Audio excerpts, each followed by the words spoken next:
Welcome to the Brand New Me podcast. I'm Frances. And I'm Pam. And we are two women passionate about helping others thrive in life, not just survive. In each episode, we're going to find creative ways to offer hope for your future through our own life experiences. So join us every week as we learn together that we really can be a brand new me.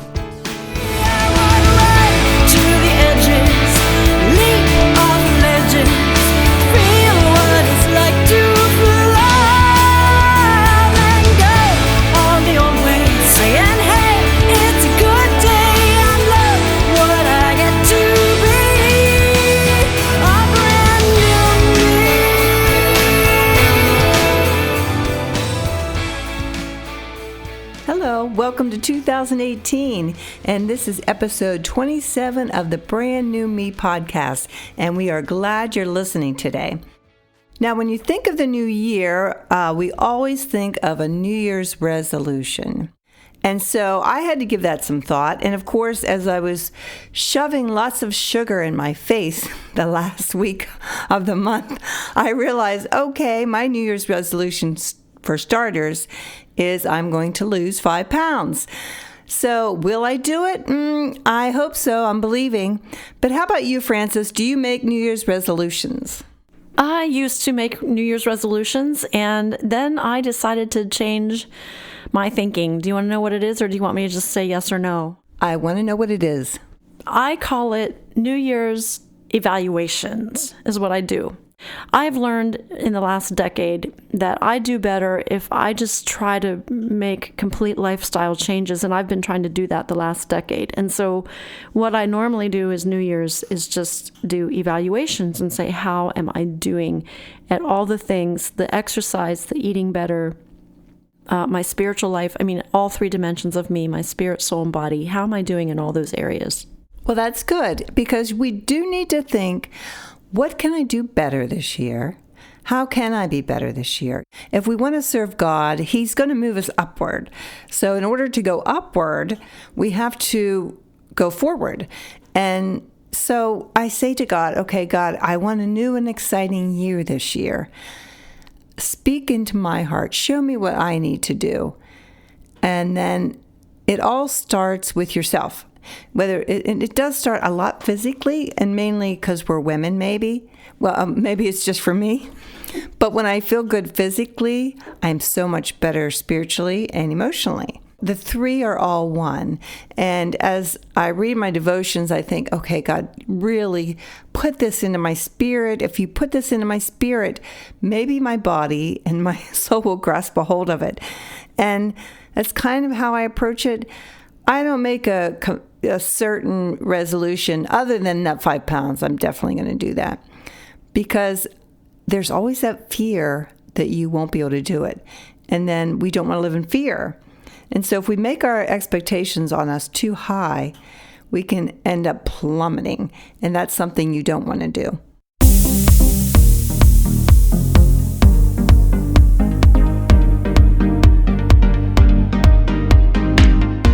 So, Frances, we need your wisdom. Tell us how you approach the new year as far as your ministry. What comes into your mind the first of the year when you say, okay, I want to serve God. Here's what He uses me for. He uses me to go out and minister to people in their churches. He uses me to write songs. He uses me to plan for the new Portraits of White 2018. So how does that all begin? I am learning that I have to be flexible. When I started planning Portraits of White 4 years ago or 5 years ago, I had so much energy and ideas, and I was just flowing with ideas. But as I've been into it 4 years now, I actually feel like I could use a dream coach. And I've been thinking about, I would like to coach others in pursuing their dreams, because I feel like I've learned a lot. And so normally I would approach a new year and go, okay, these are my goals. This is what I'm going to do. I'm going to evaluate what happened last year and how it went. And then I'm going to sit down and say, how can we do better and how can we improve it? And this year I was completely fried afterwards. And so honestly, listening to Judy Dunnigan's episode over and over as I was working on it. I kept hearing this, you and I saying, we're driven women, help us. How do we make sure we have a balanced lifestyle? And I kept going, I don't want to be a driven woman. That's not who I want to be. I want to accomplish a lot and I want to achieve my goals, but I don't want to be so driven that I can't be with my family and be with my friends. So I took the week off between Christmas and New Year's, and I read books I've never read before. I'm normally bored by mystery books and books that have no lasting impact. I shouldn't say they have no lasting impact. Sorry, authors. It's just how I'm wired. I love reading books about how to be better at this and self-help books and understanding, goals and how to reach them. And that's normally what I read. But I needed something that had nothing to do with anything. And so I brought a whole bunch of books home from the library that were mystery, like murder mysteries. And it was so good to just read and not have to think about anything. And so coming out of that, I took Judy's advice and I took some Kara time. I think she called it come away, rest a while. I knew I was starting to feel rejuvenated by the end of the week when those mystery murder books started boring me. And I was feeling like, okay, I want to read something that feels more practical and helps me in my overall life. But to answer your question, which I can't remember what it was. I think it was just, how do I approach the new year when it relates to ministry and doing. My cry has actually this year been for the new year, Lord, I need to get back to being in the midst of my doing. And by September, October, November, my doing is really at the highest level of performance, and my being is a lot less. And that impacts me by the time the concert's over. And I have to take time and kind of rejuvenate and be more than do. And so I'm coming out of that and I'm reevaluating. What I'm evaluating is all the stuff that I love to do and have been created to do. What do I keep? What do I get rid of? How do I still do what I'm called to do and make sure I don't burn out in this new year doing, and what do I want to keep? What do I want to throw away?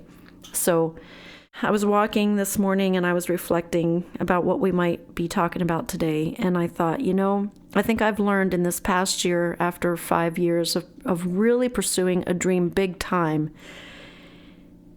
you have to be flexible with yourself because you're not going to respond every year the way you did the year before. Your life is different. Circumstances may have changed. You're getting older.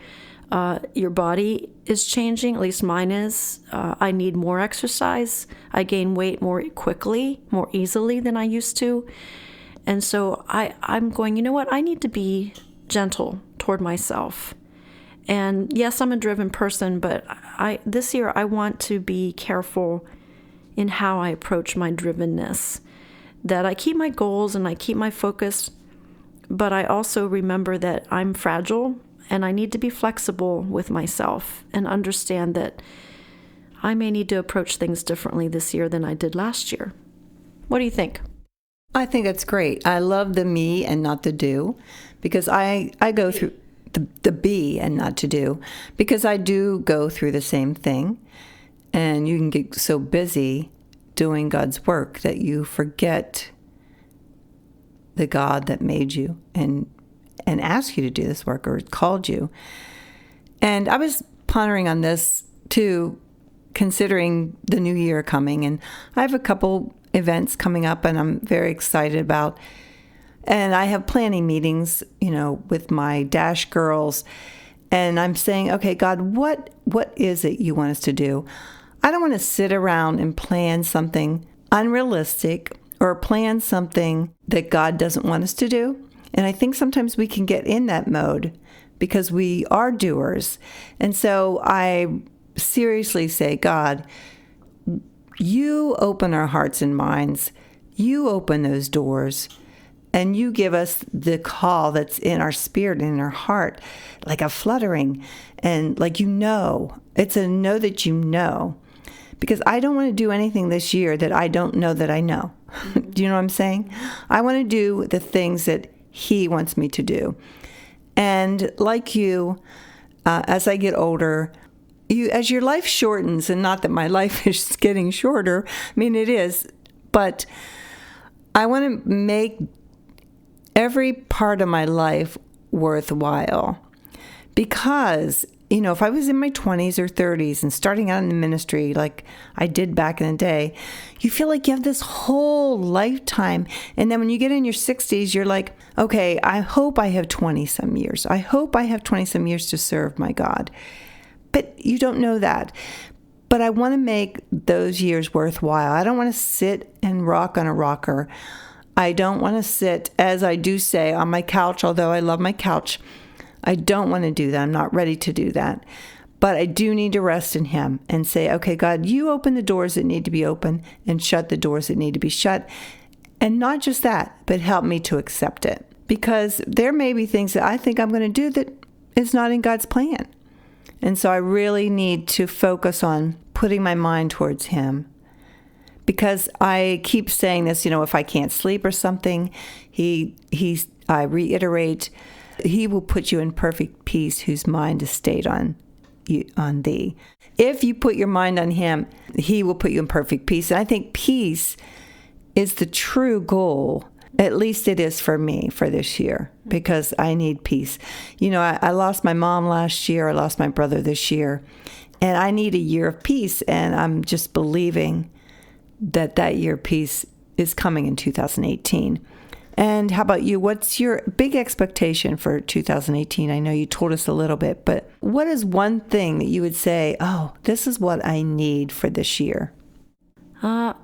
Faith. I've always wanted to be a woman of faith, and doing what I've been doing the last 4 or 5 years has really increased my faith. But it's also been an extreme challenge to me, and I just think, Lord, maybe trust is a better word. I want to trust Him more than I ever did before, because I say I trust Him, but I can tell you there are times in the middle of the night I wake up and I'm totally panicked about the show. How's it going to be paid for? And I panic, and then I don't trust Him in those moments. And I just say, Lord, maybe I don't even need to change my goals or what I'm doing in my ministry, but I just need to learn to trust You better. So I guess I'd say trust.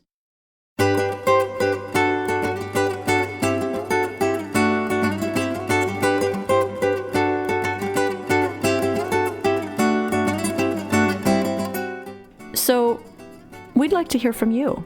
What would you like to tell us about New Year's resolutions? How do you approach them? Do you make New Year's resolutions? Or would you rather just evaluate each year? So we'd like to hear from you. You can email us at brandnewmepodcast@gmail.com.